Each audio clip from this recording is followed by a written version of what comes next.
암기 팁을 하나 알려드리도록 하겠습니다.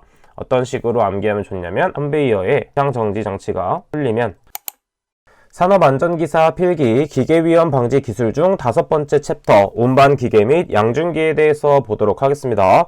첫 번째는 지게차입니다. 지게차는 무엇이냐면 길가에서 많이 봤을 수도 있는데 지게차는 포크를 이용해서 화물을 하역하며 비교적 좁은 장소에서 중량물을 운반하는 장치를 말한다. 대표적으로 보통 물류 같은 곳에서 많이 사용되는 게 지게차라고 볼 수 있겠죠.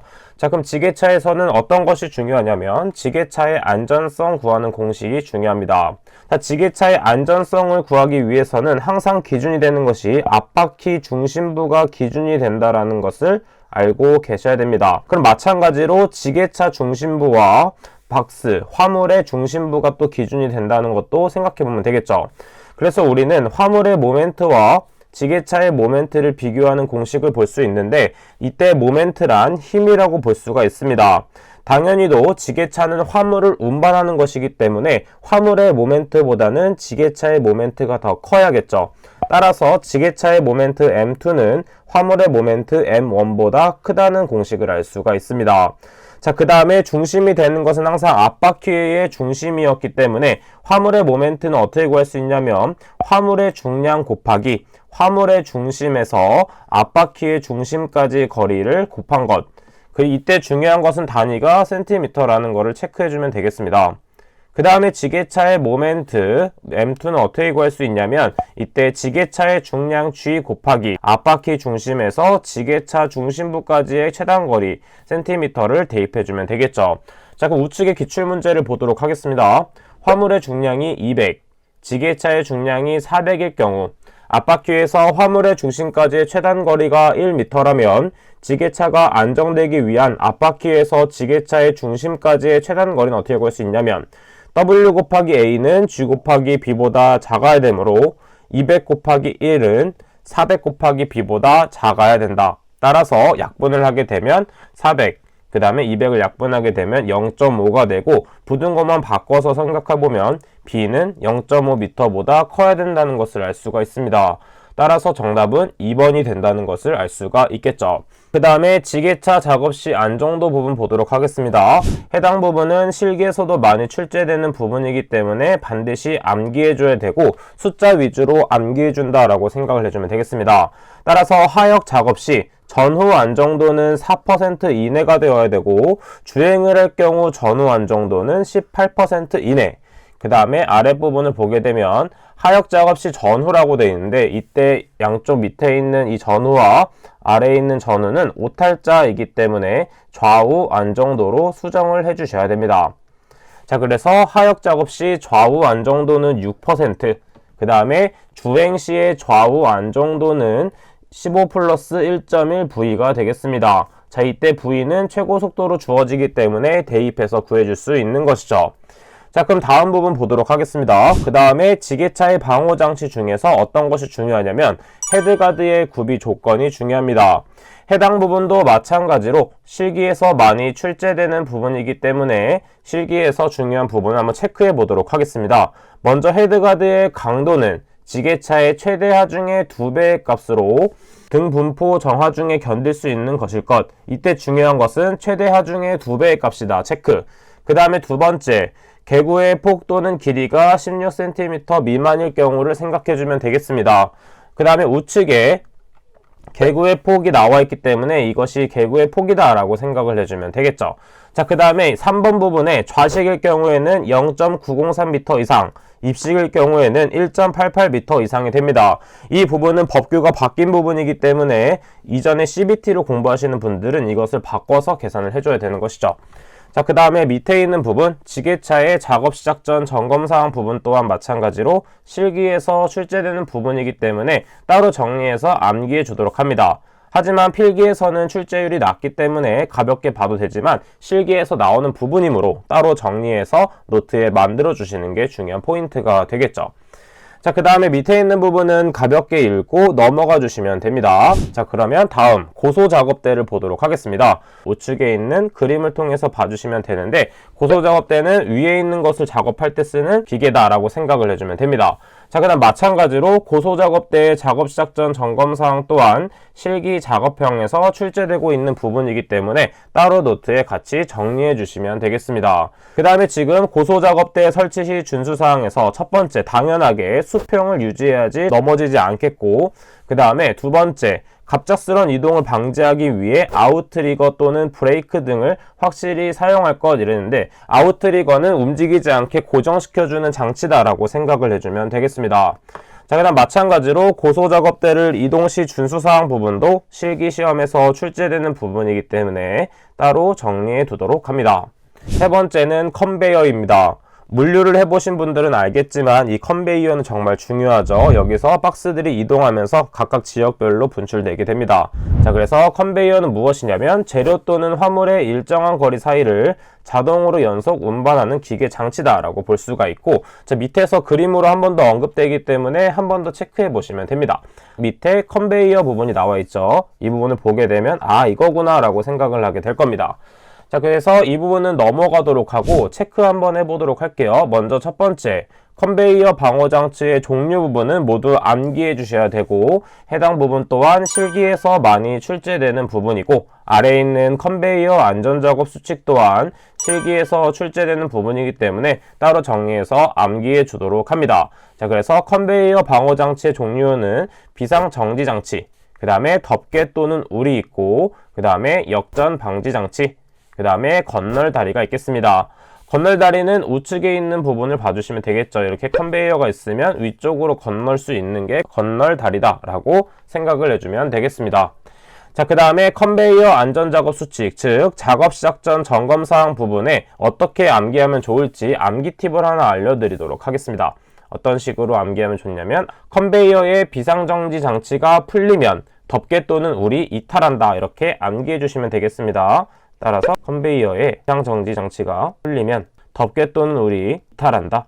그래서 컨베이어의 작업 시작 전 점검사항은 첫 번째, 비상정지 장치 기능의 이상 유무, 그 다음에 풀리, 원동기 또는 풀리 기능의 이상 유무, 그 다음에 세 번째, 덮개 또는 울은 무엇이냐면 원동기 회전축, 기어 및 풀리 등의 덮개 또는 울 등의 이상 유무, 그 다음 네 번째 이탈은 이탈 등의 방호장치 기능의 이상 유무가 되겠습니다.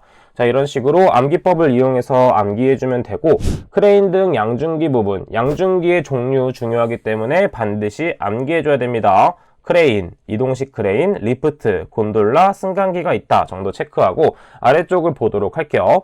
자, 이때 양중기의 정의 부분도 가볍게 읽어주시면 되겠습니다. 해당 부분도 간혹 출제되기 때문에 가볍게 읽고 넘어가 주시면 되고, 자, 이때 한 가지 체크할 게 무엇이냐면 이때 정격 하중이라는 것이 있습니다. 이때 정격 하중은 어느 곳에 표시를 하는 것이냐면 훅 해지 장치 표시하는 것이 정격 하중이 되겠습니다. 자, 그 다음에 네 번째 있는 용어의 정의 부분, 권상하중과 정격하중 부분도 많이 출제되고 있지만 적재하중까지도 같이 알고 계시는 게 중요합니다. 왜냐하면 뒤에서 계속 언급되는 하중이기 때문에 적재하중은 아, 이거구나, 정격하중은 이거구나 라는 거는 항상 체크해 주는 게 중요합니다. 그 중에서도 정격하중에 대한 부분이 많이 나오기 때문에 정격하중이란 크레인의 권상하중에서 훅, 크레이브 또는 버킷 등 달기구의 중량에 상당하는 하중을 뺀 하중이다 라는 걸 체크해주면 되겠습니다. 자, 이 부분도 넘어가도록 할게요. 자, 그 다음에 마찬가지로 항상 방호장치의 종류는 모두 암기하고 있어야 된다라고 생각을 해주면 됩니다. 이때 양중기의 방호장치 중 공통 방호장치는 반드시 암기해준다라고 생각을 해주면 되고, 해당 부분은 마찬가지로 실기에서 자주 출제되고 있습니다. 첫 번째는 권과 방지 장치가 있는데, 이때 권과란 무슨 뜻이냐면 지나치게 말아 올린다 라는 뜻이기 때문에 지나치게 말아 올리는 것을 막아주는 것이 권과 방지 장치라고 보면 되겠고, 두 번째가 과부하 장치, 그 다음에 제동 장치와 비상 정지 장치가 있다 라는 것을 체크해주면 되겠습니다. 자, 그 다음에 우측에 있는 그림은 정말 중요한 그림이기 때문에 반드시 숙지하고 넘어가줘야 되는 그림입니다. 이렇게 그림으로 된 부분이 왜 중요하냐면 작업형 동영상에서 나오기 때문에 항상 보고 어떤 것이 과부하 장치인지, 어떤 것이 비상정지 장치인지, 그 다음에 가장 중요한 훅 해지 장치가 무엇인지는 반드시 체크해 줘야 됩니다. 자, 훅 해지 장치는 마찬가지로 이렇게 갈고리가 있을 경우 이거 안에 있는 줄들이 빠지지 않게끔 방어해 주는 것이 훅 해지 장치라고 볼 수가 있겠습니다. 자, 그 다음 밑에 있는 건과 방지 장치에서는 어떤 부분이 중요하냐면 간격이 0.25m 이상이다 라고 하는 것을 체크해 주면 되겠습니다. 자, 나머지 부분도 가볍게 읽고 넘어가 주시면 되고, 그 다음 마찬가지로 작업 시작 전 점검사항 부분은 실기 작업형에서 많이 출제되고 있고 필답형에서도 많이 출제되고 있는 부분입니다. 따라서 필기에서는 출제율이 낮은 작업 시작 전 점검사항이라고 할지라도 항상 노트에 정리해서 다음을 대비하기 위해서 적어 두셔야 됩니다. 자, 그 다음에 타워 크레인 보도록 할게요. 타워 크레인은 어디서 많이 볼 수 있냐면 건설업에서 많이 볼 수가 있습니다. 가끔 새로운 건축물을 할 때 옆에 지나가다 보면 높은 크레인들이 있는데 이런 것들이 모두 타워 크레인에 해당된다라고 봐주시면 되겠습니다. 타워 크레인에서는 어떤 것이 중요하냐면 악천후 시 타워 크레인의 작업의 조치사항 부분이 정말 중요한 포인트가 되겠습니다. 왜냐하면 마찬가지로 실기에서 많이 출제되고 있는 부분이기 때문이죠. 여기서 중요한 포인트는 순간 풍속이 10m/s를 초과하는 경우에는 타워 크레인의 설치 수리 점검, 해제 작업을 중지해야 된다. 그 다음에 순간 풍속이 15m/s를 초과하는 경우에는 타워 크레인의 운전 작업을 중지해야 된다. 그 다음 마지막으로 순간 풍속이 30m/s를 초과하는 경우나 중진 이상의 지진이 발생한 경우에는 5개에 설치되어 있는 주행 크레인이 대하여 이탈 방지 장치를 작동시키는 등의 이탈 방지를 위한 조치를 취해야 됩니다. 자, 이 정도는 체크하고 각각 숫자마다 어떻게 조치를 해야 되는지는 암기해 주시면 되겠습니다. 자, 그 다음에 와이어 로프 보도록 할게요. 와이어 로프는 무엇이냐면 말 그대로 로프입니다. 이렇게 그림을 보게 되면 이런 로프가 있다 정도 체크해 주면 되고, 로프의 꼬임 종류는 무조건 암기를 해 주셔야 됩니다. 마찬가지로 해당 부분은 실기에서도 출제되는 부분이므로 와이어 로프의 꼬임 부분에는 보통 꼬임과 랭 꼬임이 있다 정도 체크해주면 되고, 형상으로는 Z와 S가 있다라고 생각을 해주면 되는데 그냥 종류 정도는 무조건 암기해 주도록 한다. 그 다음에 와이어 로프의 안전 기준에서 와이어 로프의 안전 개수 부분은 마찬가지로 실기에서 출제되는 부분이 있기 때문에 반드시 암기해 주시면 되겠습니다. 자, 안전 개수는 어떻게 구할 수 있냐면 사용 하중 분의 절단 하중으로 구할 수 있고, 안전율 구하는 것도 앞에서 많이 배웠기 때문에 안전율과 같이 암기해 주시면 되겠습니다. 자, 그 다음에 두 번째, 세 번째에 있는 와이어 로프에 걸리는 총 하중 부분은 하중이 나와 있을 경우 그대로 대입해서 계산을 해주면 되고, 어디서 헷갈리는 부분이 있냐면 세 번째 부분 슬링 와이어 로프의 한 가닥에 걸리는 하중 부분은 코사인이라는 게 들어가게 됩니다. 왜냐하면 수학을 포기하신 분들이 많기 때문에 이 코사인에 대해서 모르는 부분이 많아요. 이 코사인이 무엇인지 알기보다는 계산기에 대입하는 방법만 알고 있으면 됩니다. 자, 그래서 공식만 암기해서 그대로 대입만 해주면 되는 것이에요. 자, 그때 중요한 것은 화물의 무게는 항상 킬로그램 폴스다 라는 것도 같이 암기해 주시면 되겠습니다. 자, 우측에 있는 기출문제를 통해서 2번과 3번에 대한 하중 문제를 구해본 후에 잘 안 풀릴 경우에는 오픈 채팅방이나 네이버 카페에 남겨주시면 해결 방법을 알려드리도록 하겠습니다. 자, 그 다음에 이 부분도 넘어가도록 하고, 자, 안전개수 부분도 암기해 주셔야 됩니다. 암기할 것. 왜냐하면 실기에서도 출제되는 부분이기 때문에 체크하고 넘어가도록 합니다. 자, 그 다음에 와이어 로프 등의 사용 금지 기준이 있습니다. 자, 이때 첫 번째 있는 와이어 로프에 대한 것 중요한 포인트가 됩니다. 왜냐하면 실기에서도 많이 출제되고 있고 해당 과목보다는 6과목에서 많이 출제되고 있기 때문에 반드시 암기해 주도록 합니다. 자, 이 6가지 부분에 대해서는 노트에 정리해서 암기해 주도록 하며, 항상 중요한 포인트는 숫자가 나오는 경우에는 좀 더 꼼꼼하게 공부해 주는 게 좋습니다. 왜냐하면 문제에 나오게 되면 이 7%와 10%를 바꿔서 출제할 수도 있기 때문이죠. 예를 들어서 지름의 감소가 공칭 지름의 10%를 초과하는 것, 이렇게 나오게 되면 틀린 것이 되는 것입니다. 그래서 이때 어떤 식으로 같이 연동시키면 좋으냐면 이 공칭의 7과 비슷한 느낌이기 때문에 07 지름이라고 암기를 해주시면 헷갈리지 않고 답을 맞출 수 있을 것입니다. 자, 그 다음에 밑에 있는 부분은 가볍게 읽고 넘어가 주시면 되고, 오늘 배웠던 부분 총정리하면서 마무리하도록 하겠습니다.